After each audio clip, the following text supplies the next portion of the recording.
সংক্ষিপ্ত এই জীবনে চিরস্থায়ী কিছুই না, না সম্পর্ক, না সম্পদ, না মানুষ।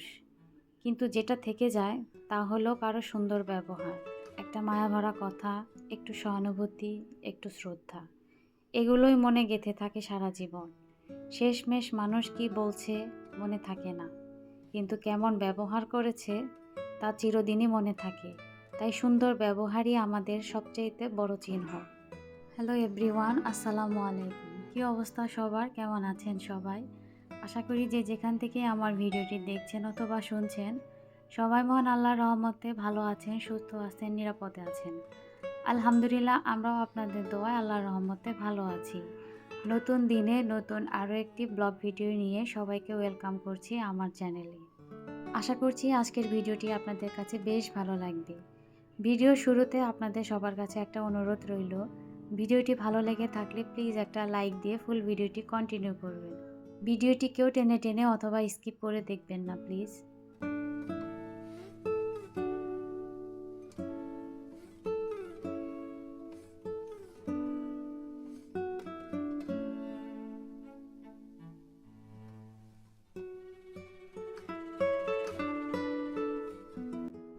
আজকে হাতে মাখিয়ে গরুর মাংস রান্না করছি। তো আমি একে একে সব মশলা কিন্তু দিয়ে নিয়েছি। তো তার আগে আমি মাংসগুলোকে ভালো করে ধুয়ে কিন্তু পানি ঝরাতে দিয়েছি। প্রায় 30 মিনিটের মতো পানি ঝরিয়ে নিয়েছি। আর আমার মাংসতে কিন্তু একটুও পানি ছিল না। তো তারপর প্যানের মধ্যে মাংসটা দিয়ে একে একে সব মশলা দিয়ে হাতে মেখে তারপরে আমি 30 মিনিটের জন্য একটু রেস্টে দিয়েছিলাম।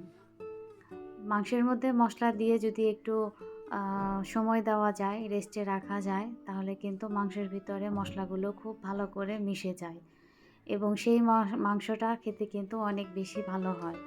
তো যাই হোক, আমি কিন্তু মাংসের মধ্যে টমেটো ব্যবহার করেছি। তো আমি এখানে 2টো টমেটো দিয়েছি। তো তারপর আমি চুলায় বসিয়ে দিয়েছি। আর চুলায় কিছুক্ষণ রান্না করার পর কিন্তু যথেষ্ট পরিমাণে পানি উঠেছে। আর এই পানিতেই কিন্তু আমি মাংসটা কষিয়ে নেব। তো মাংস যেহেতু আমি ঝরিয়ে রান্না করেছি, তারপরও দেখেন মাংস থেকে কিন্তু অনেকটাই পানি উঠে গেছে। আর আমার টমেটোগুলোও কিন্তু একদম গলে গিয়েছে। গরুর মাংস হাতে মাখিয়ে তারপর টমেটো দিয়ে যদি রান্না করা যায়, সেই মাংসের স্বাদ কিন্তু দ্বিগুণ বেড়ে যায়। তো যাই হোক, আমি একটু উল্টিয়ে পাল্টিয়ে মাংসগুলোকে ঢেকে আরও কিছুক্ষণ রান্না করব।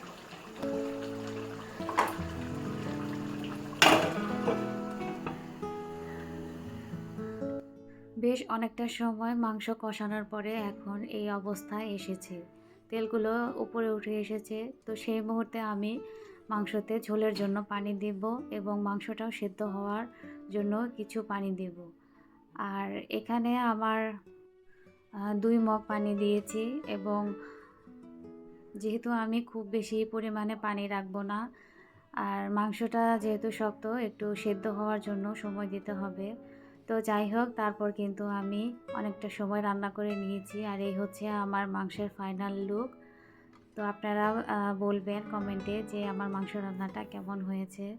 তো যাই হোক, তারপরে বাচ্চাদের খাইয়ে দাইয়ে স্কুলে পাঠিয়ে দিয়েছি।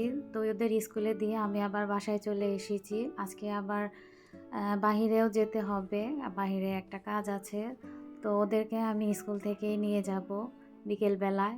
তো আমার বাসার সামনে এই এত বড় আম গাছটা, এই আম গাছটায় এত সুন্দর মুকুল আসছে। তো দেখে আসলে মনটা অনেক বেশি ভালো লাগে। আর মুকুলগুলো দেখে মনে হচ্ছে যে ভালোই আম হয়তো আসতে পারে, আল্লাহ তাআলা যদি চান। তো যাই হোক, বিছানায় কিছু কাপড় চোপড় ছিল, তো সেগুলোকে একটু গুছিয়ে জায়গা মতো রেখে দিব। তো আসলে বাচ্চারা করে কি, এটা সেটা কিংবা কাপড় চোপড় দেখা যায় এদিকে সেদিকে ছড়িয়ে রাখে। তো আমি আবার সেগুলোকে এক জায়গায় করে আবার ভাঁজ করে রাখি। তো যাই হোক, এখানে কিছু কাপড়, খুব বেশি কাপড় চোপড় না, এগুলোকে ভাঁজ করে যার যার ড্রয়ারে আর কি রেখে দেবো। তো কয়েকদিন ধরে আমার শরীরটা ভালো না, মানে আমার প্রচুর মাথা ব্যথা। তো আপনাদেরকে গত ভিডিওতেও আমি বলেছি। তো যার কারণে হয়তো একটু ডাক্তারের কাছে যাব। যে এত মাথা ব্যথা কেন হচ্ছে। আসলে ওষুধ খেলেও যেতে চাচ্ছে না। আর মাথা ব্যথার কারণে আমার ঘুমও হচ্ছে না। অনেকে শুনি যে ঘুম ঠিকমতো দিতে পারলে আরকি মাথা ব্যথা থাকে না। কিন্তু আমার ক্ষেত্রে আসলে উল্টা। আমার যদি বেশি মাথা ব্যথা থাকে তাহলে আমি আবার ঘুমাতে পারি না। আমার ঘুম আসে না। তো যাই হোক, বাহিরে যাওয়ার জন্য আবার রেডি হয়ে নিবো। আর যেহেতু ওদেরকে বাচ্চাদেরকে স্কুলে পাঠিয়েছি, ওদেরকে যেহেতু স্কুল থেকেই নিবো, তো সে কারণে আ হয়তো ওদেরকে বাহিরেই কিছু খাইয়ে দিবো। কারণ বাচ্চারা তো আর সারাদিন না খেয়ে থাকতে পারবে না। তো আমরা যারা গৃহিণীরা ঘরে কাজ করি, তো গৃহিণীদের কাজের কিন্তু কোনো লিমিট নেই কিংবা কাজের কোনো পরিমাণ নেই। তো আর সেই কাজে কিন্তু অনেকে আমাদের কে মূল্যহীন মনে করে যে, "ঘরের কাজ কি কোনো কাজ হলো?" এটা অনেক পুরুষেই কিন্তু বলে থাকে।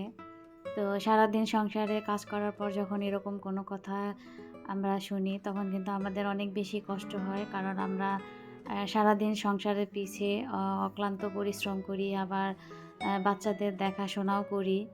তো সেখান থেকে যদি এরকম কোনো কথা পরিবারের কারো মুখ থেকে শুনতে হয়, তখন কিন্তু অনেক বেশি কষ্ট লাগে। আর ওনারা আসলে এই জিনিসটা বুঝে না যে সংসার সামলাতে কিংবা সংসারের সুখ ধরে রাখতেও কিন্তু অনেকটা পরিশ্রম করতে হয় কিংবা ধৈর্যও লাগে। আর ধৈর্য ছাড়া সংসার করা কিন্তু অসম্ভব। এই পৃথিবীতে কেউ ধৈর্য ছাড়া কিংবা পরিশ্রম ছাড়া কোনো কাজই কিন্তু করতে পারে নাই এবং ভবিষ্যতেও পারবে না। আর ঘরের কাজকে তুচ্ছ-তাচ্ছিল্য করার কোনো অপশনই নেই। কারণ আপনি সারাদিন যত যাই কিছু করেন না কেন, বাহিরে কাজ করেন, ঘোরাফেরা করেন, যাই কিছু করেন না কেন, দিন শেষে আপনাকে কিন্তু একটা ঘরে আসতে হবে, একটা রুমে আসতে হবে। তো সেই ঘর এবং সেই রুম যদি আপনি এসে এলোমেলো কিংবা অগোছালো কিংবা অপরিষ্কার দেখেন, তখন কিন্তু আপনার কাছে সেটা মোটেও ভালো লাগবে না। আর আমরা গৃহিণীরা কিন্তু আ সেই জায়গা থেকে আমরা ঘরের কাজগুলো করে অক্লান্ত পরিশ্রম করে আমাদের পরিবারের সদস্যদের জন্য পরিপাটি করে রাখি, রান্নাবাড়া করে রাখি। তো এটা কিন্তু আমাদের অনেক বড় একটা ক্রেডিট। আবার নারীদের মধ্যে এমন মানুষও আছে যারা ঘরে বাহিরে ২ জায়গায় কাজ করে। চাকরি-বাকরি করেও আবার ঘর সামলায়। তারা কিন্তু আরো বেশি পরিশ্রম করে।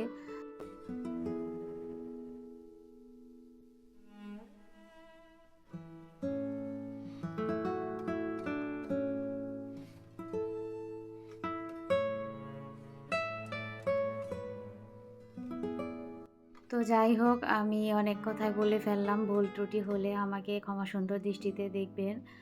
আমি হয়তো অত সুন্দর করে গুছিয়ে আপনাদেরকে ওইরকমভাবে উপস্থাপনা করতে পারি না। তারপর নিজে যেটুকু পারি আরকি সেভাবে আপনাদের মাঝে শেয়ার করলাম।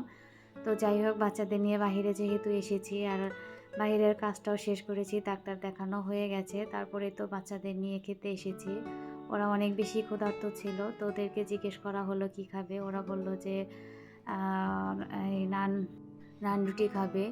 তো যাই হোক, ওদের পছন্দ অনুযায়ী আরকি খাবার অর্ডার করা হয়েছে। আবার এর মধ্যে আমার বড় বাচ্চা বলল যে সে বিরিয়ানি খাবে। আচ্ছা, ওদের পছন্দ অনুযায়ী খাবার আরকি অর্ডার করা হয়েছে। তো আমি আমার একদম ভিডিও শেষ পর্যায়ে চলে এসেছি। আজকে বিদায় নিচ্ছি। ফিরে আসবো আগামীতে নতুন কোনো ব্লগ ভিডিও নিয়ে। সে পর্যন্ত আপনারা অনেক বেশি ভালো থাকবেন, সুস্থ থাকবেন, নিরাপদে থাকবেন। আল্লাহ হাফেজ।